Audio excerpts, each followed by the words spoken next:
Baik, ini terkenal dengan istilah child free. Ya, ini lagi rame nih child free. Oh, saya nggak mau punya anak. Bahkan ada salah satu influencer, dia mengkampanyekan child free tersebut. Ya mungkin kita nggak tahu alasan faktornya apa. Tapi beberapa yang saya baca, orang-orang yang punya prinsip child free itu artinya nggak mau punya anak bu, gitu. Ya udah jangan punya anak dulu deh, atau nggak punya anak selama nikah. Itu satu, karena ketakutan mereka akan gen yang tidak sesuai dengan orang tuanya. Misalkan ibu bapaknya cakep cantik nih, ya. Kemudian ketika mereka punya anak, mereka tuh ketakutan. Takutnya anak saya pas lahir tuh fisiknya, gennya tuh nggak sama kayak orang tuanya. Insecure. Jadi ketakutan berlebihan, maka child free. Yang kedua karena faktor ekonomi. Ya Allah, saya belum siap deh punya anak. Kenapa? Saya takut nanti ngasih makannya pakai apa, biayain sekolahnya gimana, saya aja susah sama suami nih, gitu. Atau yang ketiga, karena faktor penyakit, mohon maaf, penyakit yang ada di rahim atau pada suaminya, sehingga mereka nggak bisa punya anak, maka mereka punya prinsip child free, ya. Sebenarnya ya Islam nggak melarang kalau kita punya prinsip seperti itu, tetapi punya anak itu lebih berkah. Mungkin istilahnya bukan child free, bukan nggak pengen punya anak selama-lamanya, lebih kepada mengatur waktu untuk punya anak. Saya pengen punya anak ya Allah, tapi mungkin saya tunggu dulu nih, misalkan lagi kuliah saya tunggu 4 tahun dulu, setelah lulus kuliah nanti saya langsung program. Tapi hemat saya, kalau kita sudah menikah, mau dikasih cepat atau lama itu kan urusan Allah. Jadi jangan pernah ditunda-tunda. Ada orang yang menunda-nunda akhirnya beneran gak dikasih sama Allah.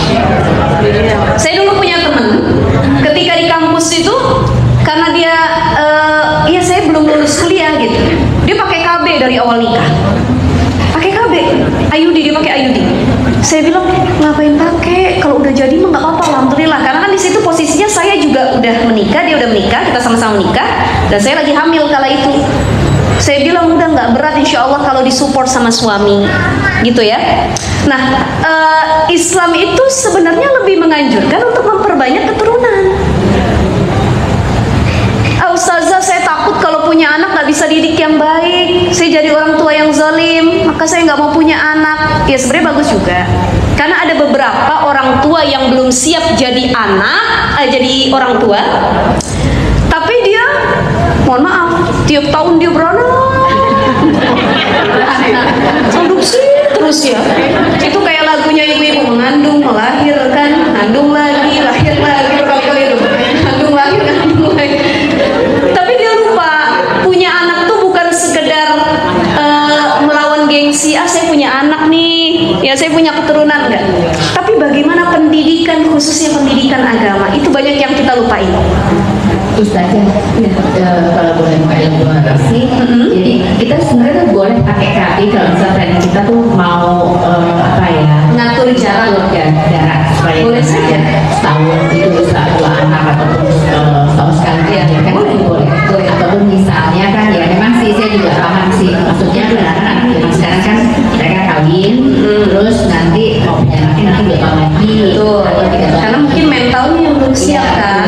Dan biasanya kan juga kan di awal memang orang tua itu mengawinkan mereka supaya tidak terjadi hal yang betul, dari zina dan lain sebagainya.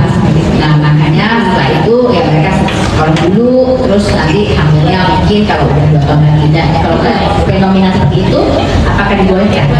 Sebenarnya boleh saja. Gini, dalam istilah fikih kontemporer itu ada 2, ada tanzimun nasab, ada tandilun nasab ya.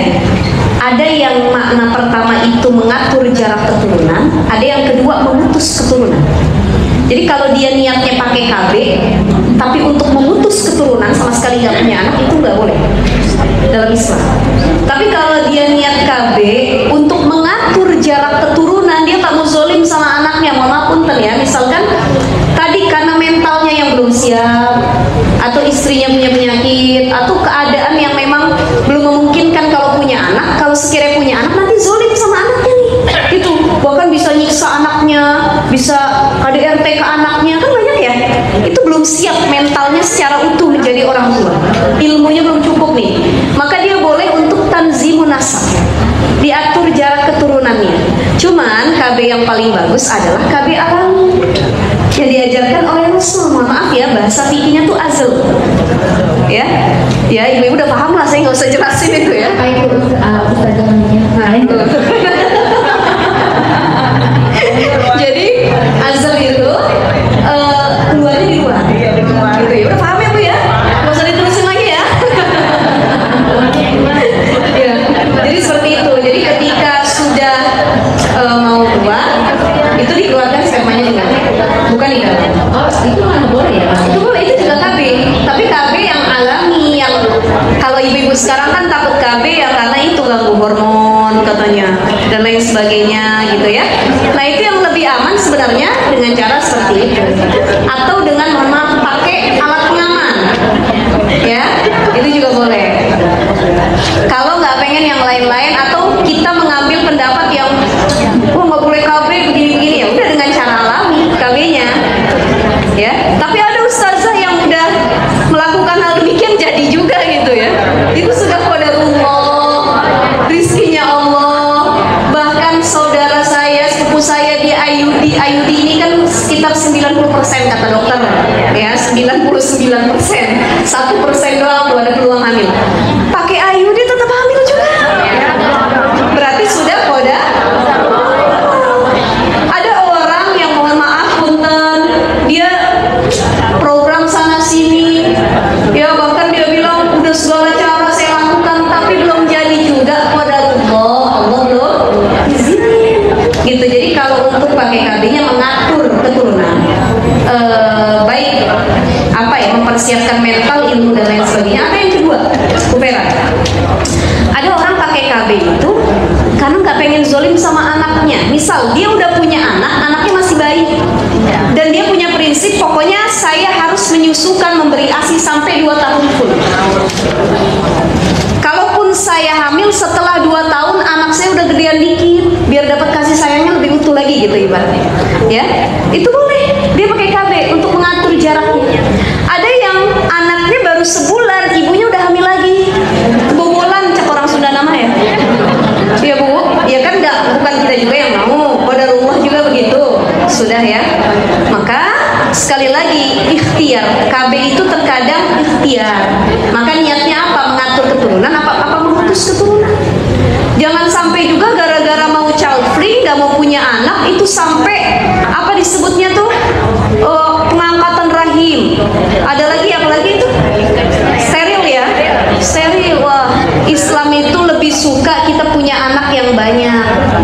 Kita punya keturunan penerus para nabi gitu ya, insya Allah ini seperti itu.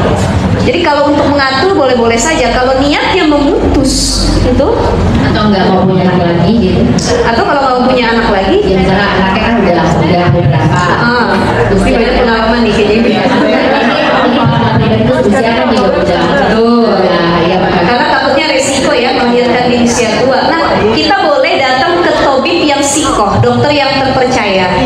Jadi sebenarnya Islam itu agama yang rahmat kok, nggak memberatkan. Kita udah tua, kalau melahirkan lagi, misalkan ibu-ibu udah usia 50 tapi belum menopause nih. Jadi andai kata hamil lagi masih bisa misalkan, ya. Nah, takut itu terjadi resiko buat ibu atau anaknya. Datang ke dokter, kata dokter, ibu, mohon maaf, kayaknya ibu harus disteril, atau mungkin pakai KB atau ya gimana, karena ibu kan belum menopause juga.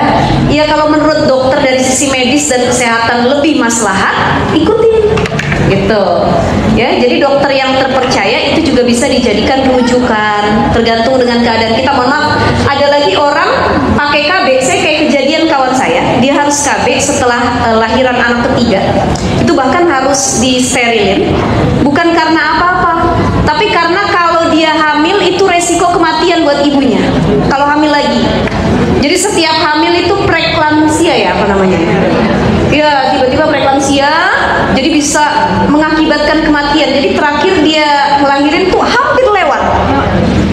Maka di situ dokter bilang, ibu keadaannya kayaknya ibu nggak bisa punya anak lagi. Maksudnya jangan diteruskan, kalaupun itu nggak usah hamil lagi.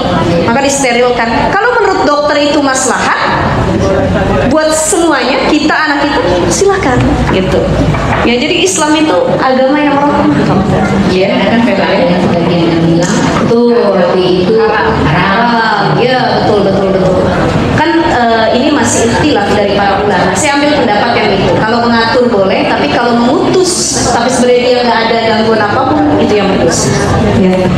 Ada lagi pertanyaan atau sudah?